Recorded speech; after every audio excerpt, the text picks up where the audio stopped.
mais do que nunca, acima de qualquer coisa, para crescer, nós vamos depender de reencontrar formas de aumento da produtividade no Brasil.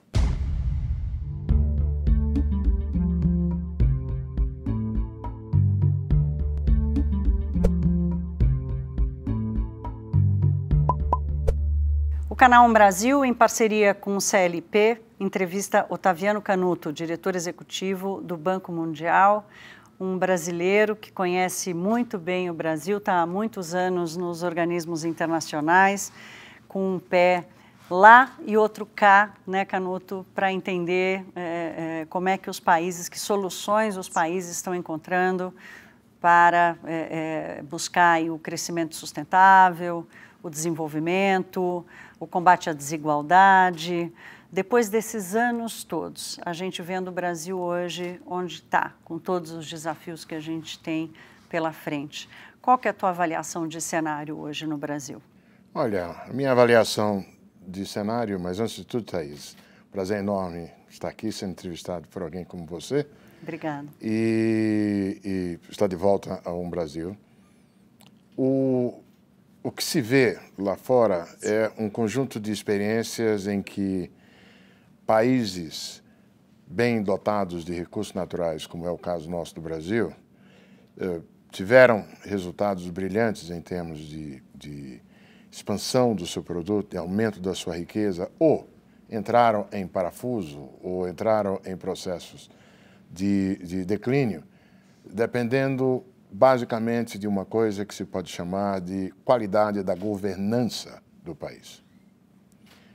Nesse sentido, o nível de renda por habitante que o Brasil tem hoje, assim como outros países da região, se fosse julgar só pelo que o país fez em termos de aprendizado tecnológico e níveis educacionais, seria muito mais baixo do que o que não fosse pela riqueza de recursos naturais. Então, por um lado, assim como em vários casos no mundo, o Brasil é uma experiência benigna, tem uma experiência em que a abundância, a riqueza de recursos naturais tem sido uma bênção. Porém, por outro lado, nós não estivemos livres dos riscos daquilo que na literatura internacional se começou a chamar de maldição de recursos naturais. Isso acontece quando situações fortuitas de aparente enriquecimento, valorização de recursos naturais, descoberta de novas fontes de recursos naturais, acaba se transfigurando em uma piora na governança e a má alocação de recursos e uma piora na qualidade da governança, por exemplo, com ampliada corrupção e assim por diante. Eu não preciso ir longe para observar como mesmo o nosso país, abençoado por um lado por recursos naturais, viveu uma experiência durante a descoberta do pré-sal e o que se fez depois, a ilusão de que ficamos ricos sem precisar fazer nada da noite para o dia, acabou induzindo uma deterioração na qualidade da governança do país. E pagamos o preço hoje em termos de investimentos que foram feitos que não se justificam, de má versação de recursos e assim por diante.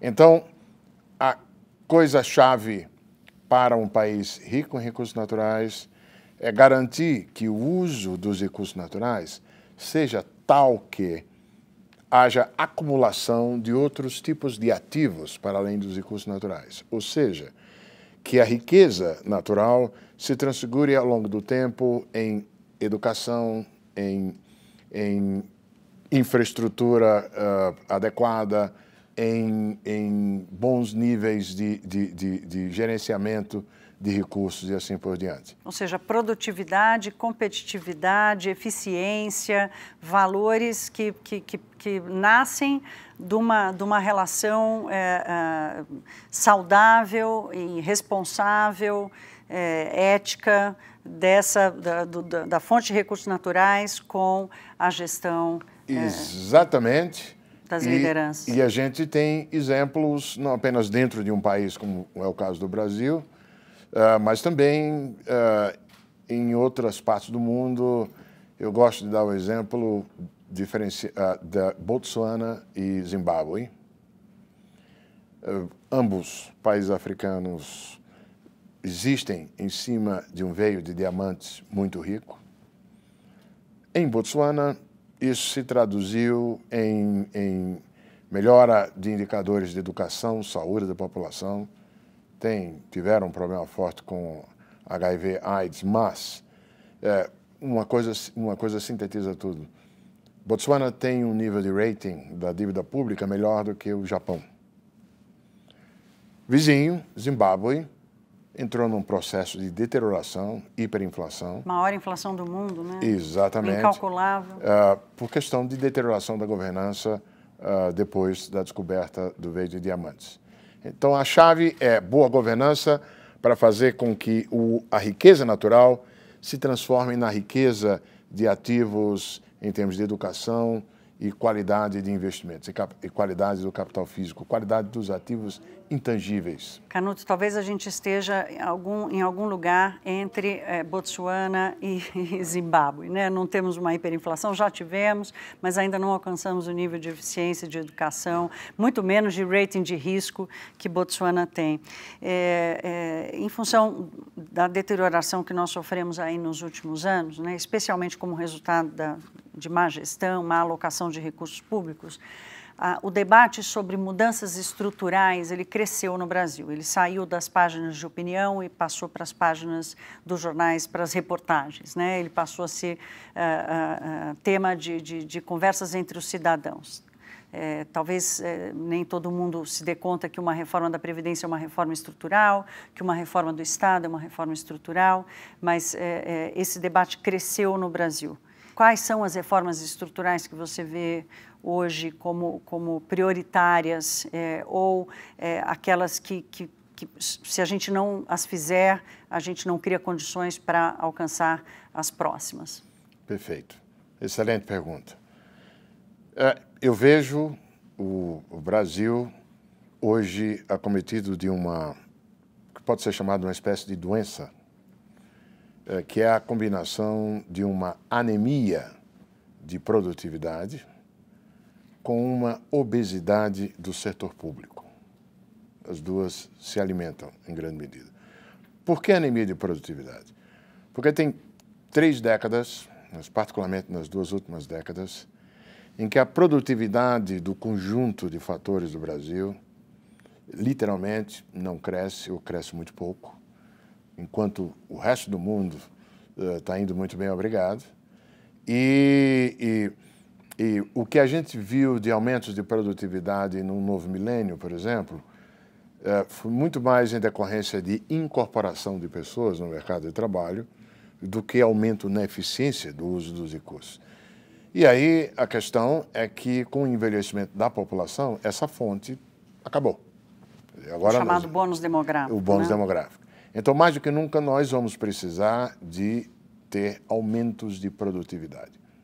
Por que a produtividade tem sido tão anêmica? Aí a gente tem que levar em conta a carência de investimentos em infraestrutura.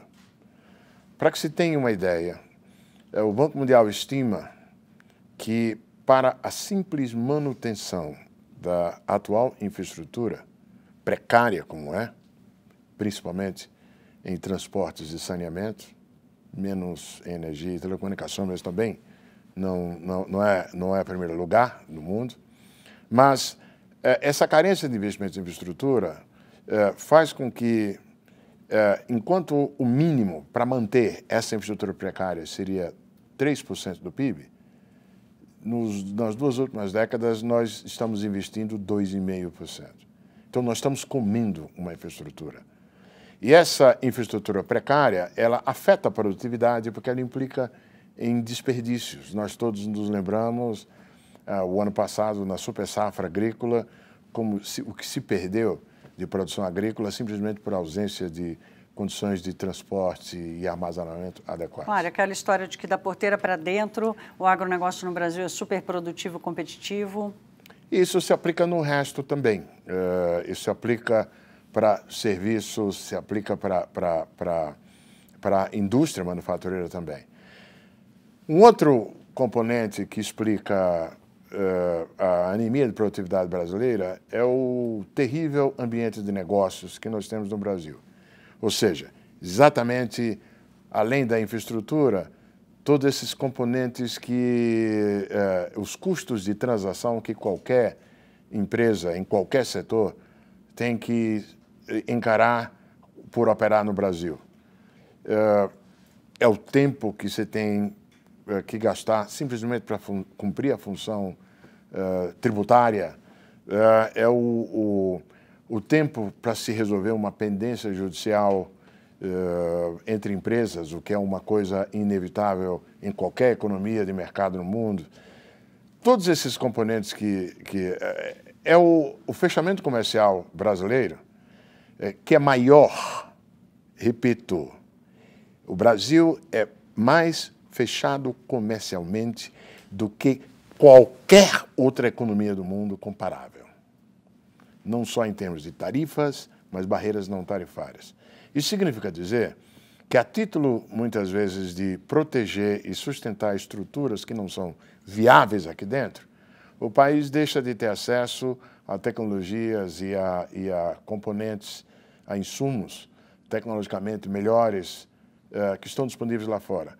Quer dizer, o país, se fosse mais aberto comercialmente, poderia ser menos completo nas cadeias produtivas industriais, mas o que aqui tivesse seria produzido, seria feito com qualidade e preços melhores. Então, esse péssimo ambiente de negócio do Brasil, ele acaba também impactando negativamente a produtividade. Não é por acaso que no Doing Business, que é um indicador do Banco Mundial que pega apenas uma parte desse ambiente de negócio, o Brasil, em alguns itens, está entre os piores do mundo. E, evidentemente, um terceiro fator responsável pela anemia da produtividade é o descaso que, historicamente, nós demos à educação. Temos hoje melhores níveis de acesso, e vale relembrar que isso tem sido um esforço tremendo desde o início dos anos 90, mas, primeiro, a defasagem era muito grande. Segundo, nós temos ainda muito a fazer no que diz respeito à qualidade dessa educação. Então, dado isso, não admira que você tenha uma produtividade tão anêmica. O nosso sistema financeiro ele é absorvido pela dívida pública, enquanto que é o setor público que dá financiamento de longo prazo. É o paradoxo brasileiro. O setor privado compra papel de longo prazo do setor público. E quem dá financiamento de longo prazo ao setor privado? O setor público. Tem alguma coisa errada aí. Eu costumo fazer essa comparação, Canuto, só te interrompendo, com a inflação no Brasil, né? O brasileiro vai lá, ele compra o Tesouro Direto e ele quer cada vez mais juros, ele quer esperar uma rentabilidade cada vez maior, né? O juro só vai ser maior se a inflação for maior. Então, naqueles tempos que o juro era muito alto, ele ganhava um pouquinho no Tesouro Direto e pagava o resto no supermercado, né? Pois é. É parecido. Pois é. E essa anemia da produtividade, e pegando esse gancho justamente pela dívida pública, é também a outra face da obesidade do setor público que eu mencionei. Por quê? Porque, na verdade, por razões legítimas e meritórias, o setor público, desde o processo de redemocratização, recebeu funções, responsabilidades para mitigar as mazelas do nosso legado, nossa herança histórica de descaso em relação à base da pirâmide. O problema é que isso tem sido feito sem mexer em outros privilégios, pelo contrário, tem sido acrescido os outros privilégios. Aumentou a distância, né? Exatamente. E sem qualquer avaliação de custos-benefícios. Então, você cria programas, não faz avaliação, a coisa é apropriada por quem não era para apropriar, etc. e tal. O estudo do Banco Mundial mostrou isso com toda clareza, né, Canuto? Exatamente, exatamente.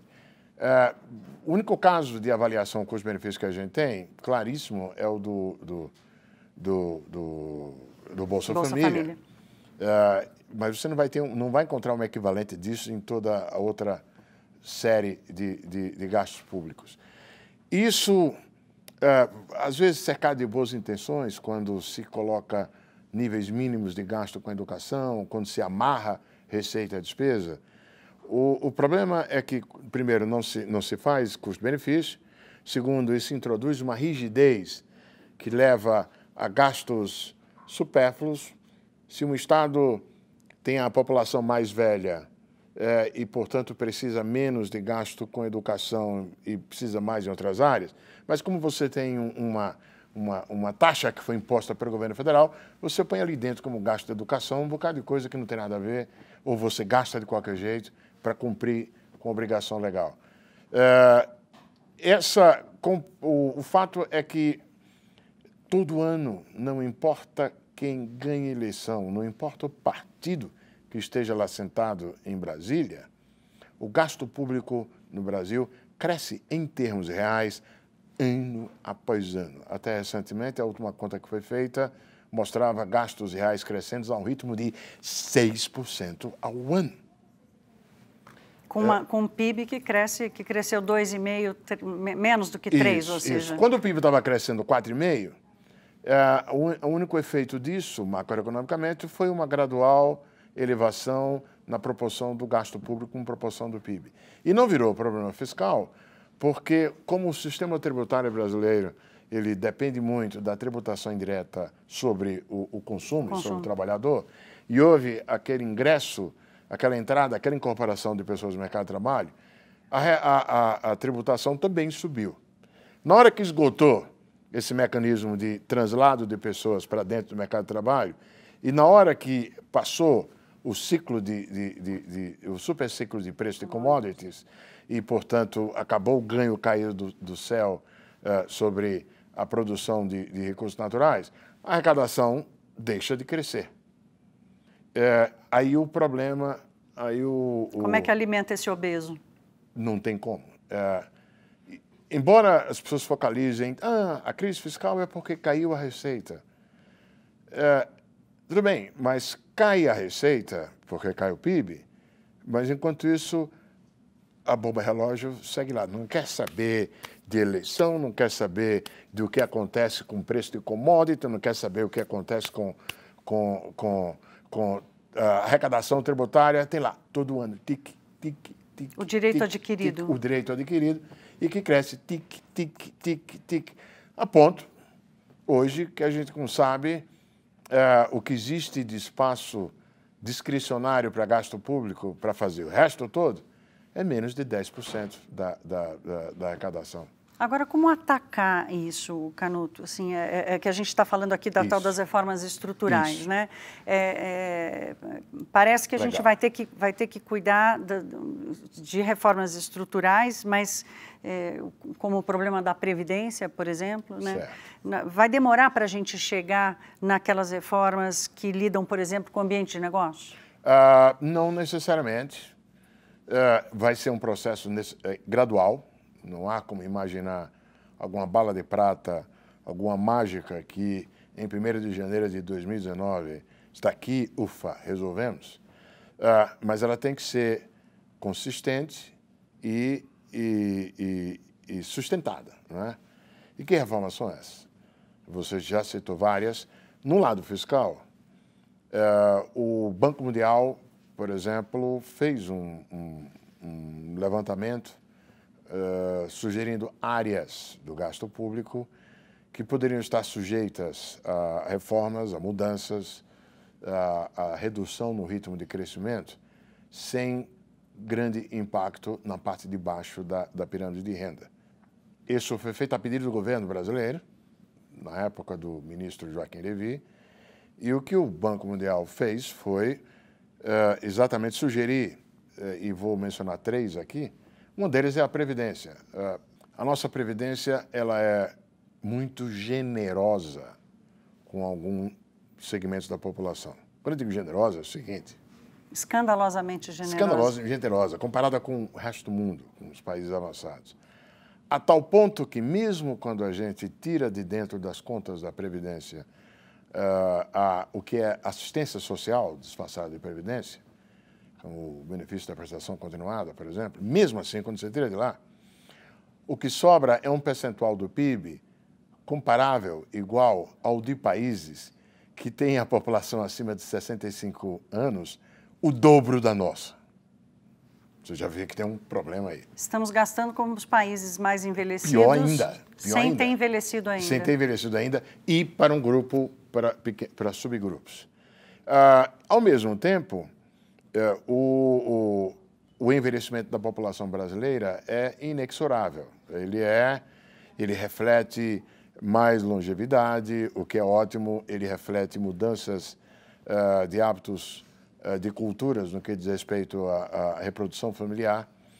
E o ritmo tem sido tão veloz que em 25 anos nós envelhecemos o que a França levou 125 para fazer.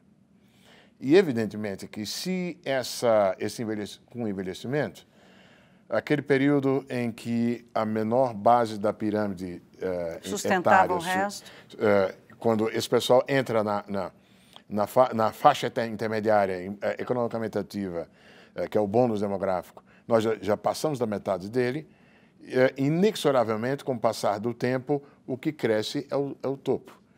Esse problema vivido pelo mundo inteiro, problema de um ponto de vista de contas públicas, nós estamos entrando nele de maneira acelerada. Então, não há como, quanto mais se demorar para ajustar para cima o tempo, a aposentadoria mínima, evitar aquelas janelas pelas quais pessoas acumulam mais de uma aposentadoria ou fazem seus estratagemas para passar a receber em pouco tempo, etc. e tal. Quanto mais nós adiarmos fazer isso, mais esse problema, mais profundo vai ser esse problema. Mas essa é a cultura da legitimidade, da meritocracia, do direito adquirido. Quer dizer, não houve... Você consegue perceber alguma mudança? A gente colocou aqui que o debate amadureceu, que o debate cresceu, mas será que a atitude das lideranças, da população, daqueles que têm acesso ao velho sistema, será que ela já mudou? Ela começou a mudar? Eu diria que a consciência é crescente. Em vários casos, inclusive, a lógica tem sido apenas de tentar postergar.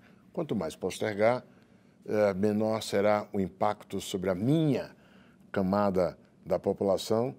Mas, se você pegar entre os mais jovens, a percepção de que a conta vai sobrar para eles, ou sobraria para eles, não só a conta previdenciária, mas a conta em termos de um PIB que não cresce, já é bem maior. Essa mudança geracional talvez nos salve, então. Isso. Eu confio muito nisso. E principalmente com as novas lideranças jovens que estão florescendo, já floresceram nas eleições de 2016 e temos várias promessas, vários jovens, inclusive que voltaram do exterior, optaram por depois de fazer pós-graduação no exterior, optaram por voltar ao Brasil para ajudar o Brasil a mudar. Isso é admirável e é onde eu vejo o futuro. A gente fala do Brasil há muitos anos, né, de que o Brasil é o país do futuro, que uma hora vai chegar a vez do Brasil, e o IBGE acabou de nos mostrar que uma das grandes janelas dessa oportunidade, que era o bônus demográfico, está acabando, né? E a percepção de hoje é que essa janela ela afunilou demais, a ponto da gente estar hoje muito mais ameaçado de ficar preso a essa maldição da renda média, né, ou de quase baixa renda.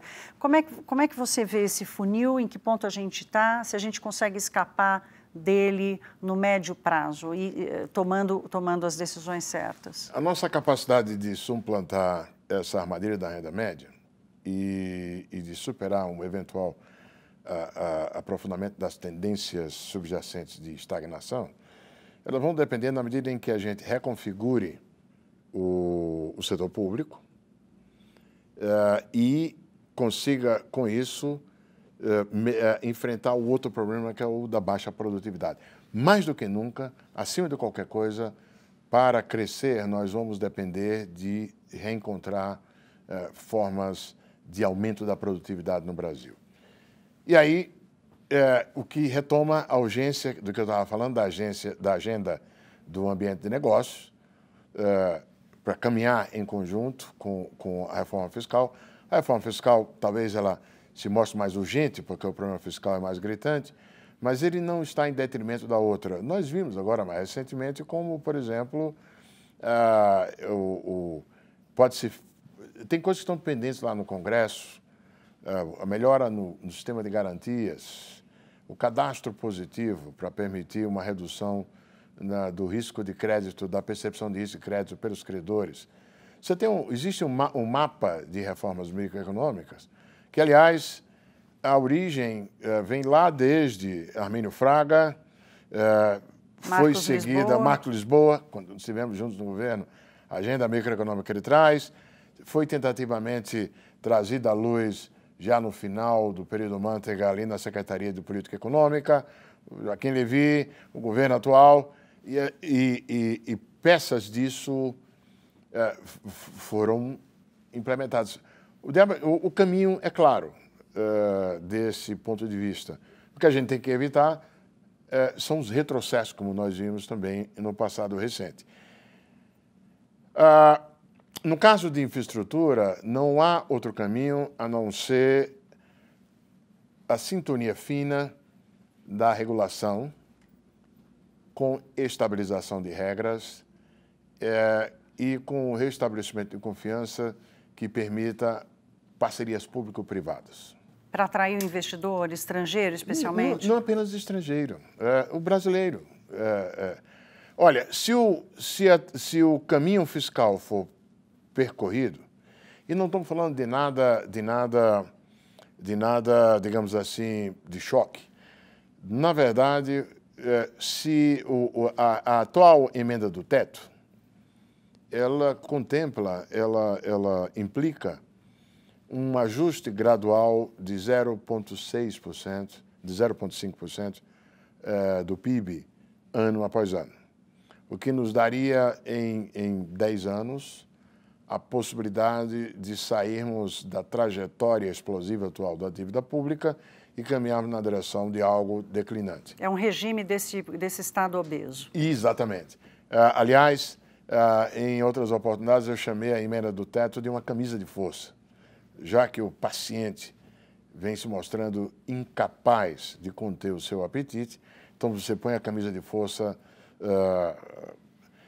O diabo é que a camisa de força, nesse caso, para ser eficiente, precisaria ter tido também uma dieta. Nós não chegamos na dieta, paramos no meio antes de finalizar o item básico de tal dieta, que seria a reforma da Previdência. Mas o fato é que, se o próximo governo decidir fazer o ajuste não só pelo lado da despesa, mas também incorporando algum tipo de aumento de receita tributária, existem formas de fazer uma reforma tributária, poupando o pessoal de baixo, e o que importa é manter essa trajetória de recuperação do saldo primário gradual. Se nós fizermos isso, a gente consegue finalmente diminuir esse espaço que o rentista tem de ganhar dinheiro com a dívida pública, e os juros de longo prazo começam a cair, e aí o pessoal vai dizer, onde é que eu posso ganhar dinheiro? E aí, de repente, o sistema produtivo, olha, esses projetos de infraestrutura, eles me oferecem uma rentabilidade segura e eu vou estar disponível. Só que tem que levar em conta que o setor privado, naturalmente, no Brasil, nos Estados Unidos, no Japão, na China, em qualquer lugar, se sente mais confortável para operar com certos tipos de riscos e não com outros. Então, a parceria público-privada, com êxito, acontece quando o setor público ou um braço seu, como um banco de investimento, quando o BNDES, por exemplo, toma conta daquele segmento que é desconfortável para o setor privado e, ao fazer aquilo, ao vender, por exemplo, ao propiciar um seguro de risco de crédito durante a fase de construção de um projeto de infraestrutura. Ele distensiona o projeto. E aí torna possível a participação do setor privado no resto. E o conjunto que você tem é maior. Você ganha duplamente, porque o dinheiro público que é escasso passa a ser autorizado não para tentar fazer tudo no lugar do setor financeiro privado. E, ao mesmo tempo, você aumenta a massa de recursos voltadas para a infraestrutura. As duas coisas vão juntas, Por isso que eu chamo a doença conjunta, a obesidade do setor público e a anemia de produtividade. E essas reformas estruturais, na medida em que elas tratem do problema fiscal, elas ajudam a enfrentar o outro. E no outro, que é o da produtividade, você vai fazê-lo com investimento em produtividade, com a reforma do setor público. Acho que o caso é brilhante, como, por exemplo, experiências bem-sucedidas na área da educação podem ser razoavelmente adaptadas em outros contextos. No Banco Mundial, eu gosto de chamar o Banco Mundial, e são 15 anos de trajetória entre os bancos multilaterais e o fundo, de um grande beija-flor. Porque a importância do Banco Mundial não é no dinheiro que traz, muito mais do que o dinheiro, é na polinização. O Banco Mundial aprende uma coisa que aprendeu com Bolsa Família no Brasil, participou da montagem dos sistemas de testes de análise de efeitos do Bolsa Família, e aí carrega o conhecimento para outras partes do mundo. Assim como o Banco Mundial já trouxe de outras partes do mundo para aqui para o Brasil. Então, ele poliniza. Pois bem, esse processo de polinização também acontece dentro de um país. A gente tem experiências bem-sucedidas com educação, e essas experiências bem-sucedidas com educação no Brasil, vejam só, tem muita coisa em comum com experiências bem-sucedidas lá fora que surpreenderam o mundo. Vietnã. Vietnã e Sobral têm uma coisa em comum. Houve, em ambos os casos, um alinhamento de incentivos, um reconhecimento e uma diferenciação de ganhos de professores, diretores, de acordo com o desempenho dos alunos. O engajamento certo, o incentivo certo. O incentivo certo, alinhado. Isso não é apenas o único componente para explicar Sobral, a requalificação do corpo docente é importante, claro. Mas assim como o Sobral surpreendeu o Brasil aqui, a turma aqui de São Paulo, que é especial, subindo o desempenho, o Vietnã tem conseguido o mesmo nos testes de PISA. Canuto, a receita parece que já é um consenso sobre ela. Para a gente terminar, o seu prognóstico sobre esse tratamento entre um paciente obeso e o outro anêmico, e parece que só dá para tirar a comida desse, alimentar esse tirando a comida desse, né? Quer dizer, não há outra fonte para alimentar o anêmico, senão tirando do obeso. O seu prognóstico é positivo? Você continua confiando que a gente, chegando na situação limite que a gente chegou, nós vamos conseguir aplicar esse tratamento? O paciente vai reagir? Eu sou otimista por dois motivos. Primeiro, eu creio que há uma razoável convergência no que diz respeito à percepção da necessidade de tratar esses problemas. Segundo, se nós olharmos o passado recente, na história do Brasil, eu diria que, quiçá, o melhor momento que nós passamos foi o momento em que houve uma transição do governo FHC para o governo Lula, em que o arcabouço básico de responsabilidade macroeconômica foi mantido, foi até aprofundado, a agenda anterior de reformas foi colocada como objeto de continuidade, e nós, de certa forma, mostramos para nós mesmos que é possível um país ter uma rotatividade normal num país democrático, ali e acolá, sem rupturas naquilo que diz respeito à responsabilidade macroeconômica. Depois, perdemos o rumo. Em grande medida, pela ilusão do enriquecimento rápido por conta do superciclo de commodities e também por conta de um certo desespero quando se esgotou o ciclo anterior, nós tentamos manter o ciclo repetindo aquilo que tinha dado certo anteriormente, enquanto que já havia se exaurido. Eu acho que essas lições são profundas o suficiente para fazer com que a gente possa retomar a senda de crescimento compartilha, de prosperidade compartilhada. Que bom, muito obrigada, Otaviano Canuto, pela conversa, pela entrevista, e vamos ver se o Brasil consegue, então, seguir em frente nessa rota. Perfeito. Obrigado, Thaís.